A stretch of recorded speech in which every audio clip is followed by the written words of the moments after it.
Let's have a quick look at Chapter 1. Chapter 1 concerns itself with the very, very basics of chemistry, which is matter. Matter is anything in the universe that has mass, that can be measured, that occupies physical space. So that's everything in the universe that is tangible, everything that you can touch and feel and measure is made of matter. Matter itself is composed of atoms. So we can think of all of the matter that's in our known universe as being either pure or impure. When it's pure, it can be an element. Elements contain only one kind of atom, and the atom is our smallest indivisible particle. So a lump of copper metal contains only copper atoms, and a lump of gold contains only gold atoms, and all of those atoms are identical. We also have the possibility that matter is pure, but is made of different types of atoms stuck together in what we call a chemical bond. Stuff like water. Water contains hydrogen and oxygen, and the hydrogens bond, they stick to the oxygens, and we have a chemical formula that describes that of H2O, that there are 2 hydrogen atoms for every 1 oxygen atom in a molecule of water.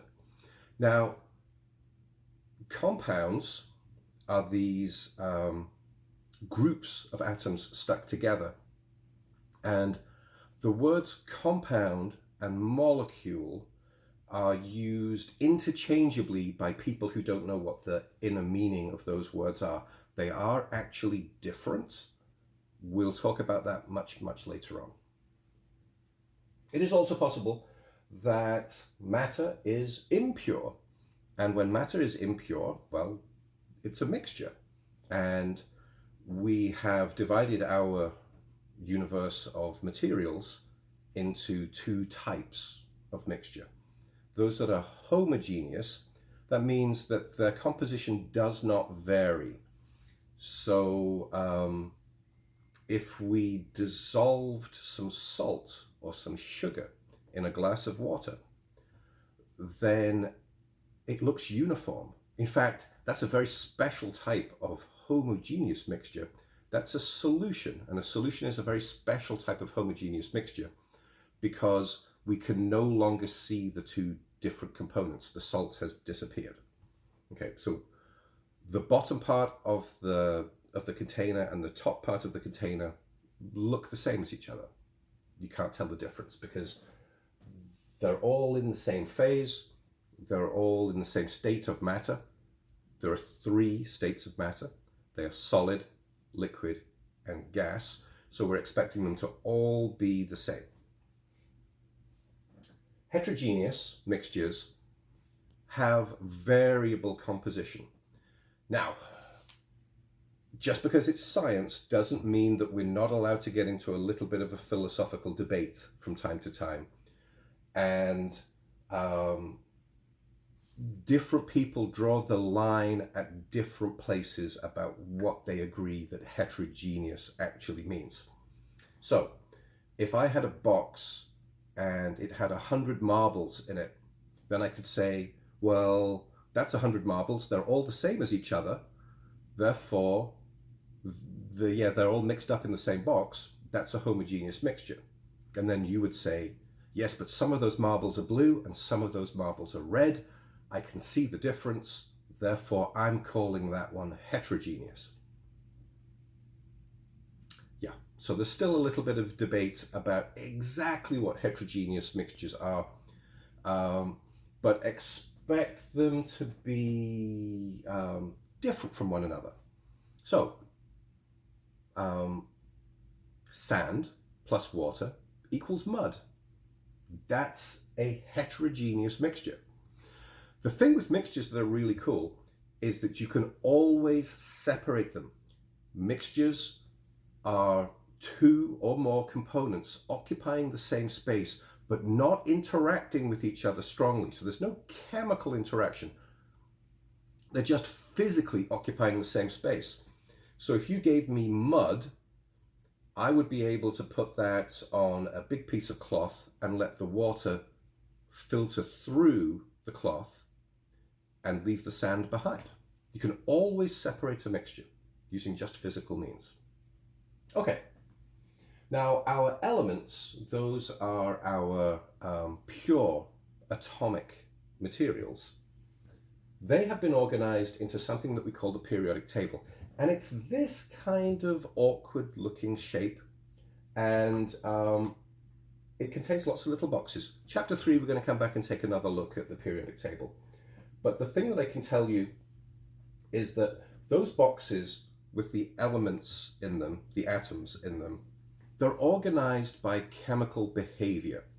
That we've discovered that everything in the same group performs pretty much the same as each other. And in fact, many times they are interchangeable in nature. So the vertical columns on the periodic table are called groups, and the horizontal rows on the periodic table, those are called periods. And we're going to have a numbering system that counts 1, 2, and then skips this middle part and goes 3, 4, 5, 6, 7, 8. We're going to number what's called the main block on the periodic table and not give numbers to the atoms that are in the middle. One of the big takeaways when you look at the periodic table for the first time is that they are predominantly metals. Everything on the left of the periodic table is a metal. You can tell by reading the name. Now, I appreciate that these are going to be new to many of you, but if a name ends IUM, like potassium, sodium, calcium, magnesium, they end with the sound ium, they're a metal. And the metals are the dominant type of atoms on the periodic table, and only these atoms up here in the extreme right and top of the periodic table are not metals, and we don't have a good name for them, we just call them non-metals. A really important thing to say at this point is do not be intimidated by the periodic table. Do not think that this is something that you must memorize, whether the book tells you that or not. The periodic table is a gigantic cheat sheet. It exists, it's out there in the public domain, and you will have a copy of the periodic table for every time that we ever ask you to do an assignment. And when you're struggling and you think, I wonder how this fits in with what nature is expecting of me, you can look at the periodic table and use it as a guide. It is a gigantic cheat sheet, and the more we learn about it, the more helpful it gets. So don't worry about it. Chapter 1 also talks about the nature of science itself. Science is not a topic. It is not a subject in its own right. Science is a method of observation. So you can apply science to anything. All that science is a method of observation that follows a set of rules, a logical process, and is unbiased. That makes it kind of difficult to do. The fact that by the time that you are a human adult, you have already formulated so many predispositions. As a scientist, we're not allowed to have any of those. So we have to put so much of what society is forcing us to do aside and look at things in a logical and unbiased method. So the scientific method, as outlined in our textbook, says you start with a problem or a set of observations, and you wonder what the meaning of those observations is.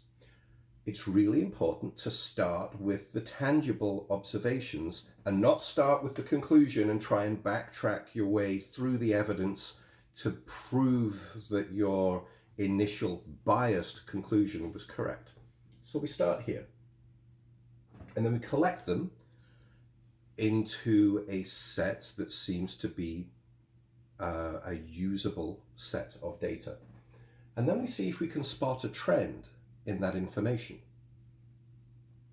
And we formulate what's called a hypothesis. And a hypothesis is a theory that hasn't been tested yet. It's just kind of, I've got a hunch, but I haven't proven it yet. So we take that trend in the data, and data can be numerical or it can be just qualitative, which just means observations.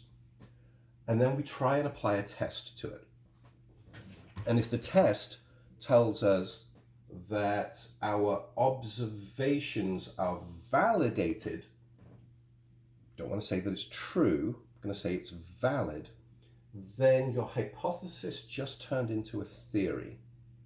And when we collect all the theories that all of the scientists in the world have given us, we collect them into something called a paradigm. And a paradigm is the best workable explanation of how the universe works at the moment.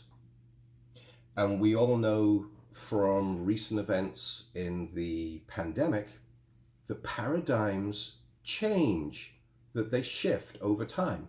This does not make science invalid.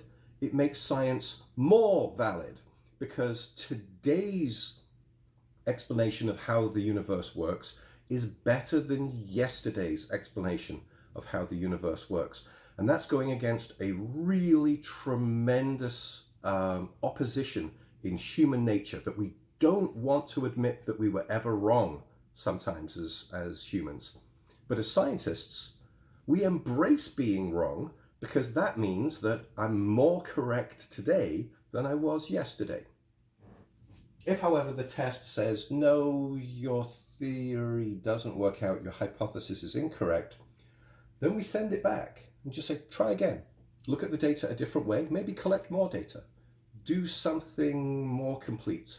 Ask a different question. Frame it differently and see if you can come up with a correct explanation.